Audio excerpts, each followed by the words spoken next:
I have spent enough time in this house critiquing the government.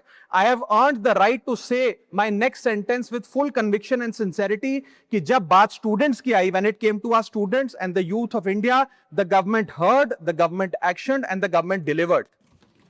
Students का feedback लिया, students की demands को honour किया और ये डेमोन्स्ट्रेट किया कि सरकार स्टूडेंट्स के साथ खड़ी है। जिस उम्मीद के साथ स्टूडेंट्स ने अपनी मांग प्राइम मिनिस्टर साहब के सामने रखी, उस चिंता को, उस दर्द को समझते हुए तमाम एक्शन लिए गए, तमाम स्टेप्स लिए गए, जैसे कि शॉर्ट टर्म और long term steps. Number 1, paper leak के बाद इमीडिएटली री एग्जाम कराया गया ताकि साल बर्बाद ना हो। जांच सीबीआई को सौंपी, एसआईटी का गठन हुआ, स्पेशल इन्वेस्टिगेशन टीम, जिसने 13 लोग मेन किंगपिन समेत गिरफ्तार किए। मात्र 75 दिन में, आज से 2 दिन पहले जब 75 दिन पूरे हुए जांच के, चार्जशीट भी फास्ट ट्रैक कोर्ट में दर्ज करा दी गई। जांच को महीनों सालों लटकाया नहीं।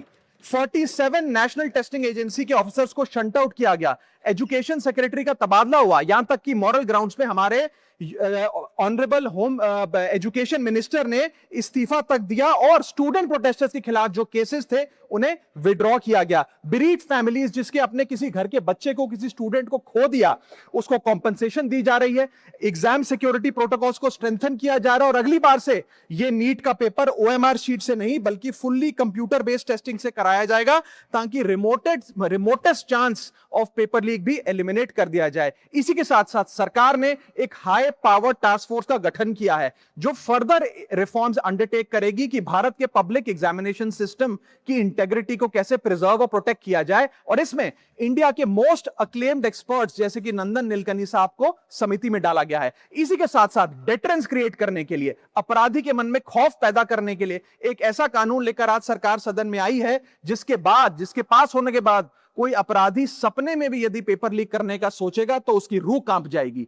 पहली चीज, पेपर लीक को एक इंडिविजुअल द्वारा किया गया क्राइम नहीं बल्कि एक ऑर्गेनाइज सिंडिकेट नेटवर्क द्वारा किए गए क्राइम के तौर पे ट्रीट किया जाएगा, जिसमें इनसाइडर हो, कोचिंग माफिया हो, लॉजिस्टिक वेंडर हो, प्रिंटिंग प्रेस हो, सॉल्वर गैंग हो, एग्जाम ऑफिशियल्स हो, सब पर कार्रवाई होगी। सबको दोषी करार देने के बाद, गिल्टी करार देने के बाद 10 साल तक की जेल होगी और 10 करोड़ रुपए तक का जुर्माना लिया जाएगा। सारे ऑफेंसेस को cognizable, non bailable, non compoundable बनाया गया। एक स्पेशल टास्क फोर्स का गठन किया गया कि अब कभी भी यदि पेपर लीक की संभावना भी उत्पन्न होती है तो यह स्पेशल टास्क फोर्स जांच करेगी और यह इन्वेस्टिगेशन सालों साल नहीं लटकाई जाएगी। 2 महीने के अंदर अंदर से इस इन्वेस्टिगेशन को कंप्लीट करना होगा। और इसी के साथ साथ फास्ट ट्रैक कोर्ट्स का गठन किया जो ये इंश्योर करेंगे कि इसमें स्पीडी ट्रायल हो, डे टू डे ट्रायल हो, स्पेशल पब्लिक प्रोसिक्यूटर होगा, 3 महीने में पनिशमेंट सुनाई जाएगी। सर मैं बता दूं, हमारे देश में fast track courts heinous crimes के लिए बने हैं, जैसे कि क्राइम्स अगेंस्ट वुमेन, रेप और पॉस्को जैसे अपराध के लिए। आज हमने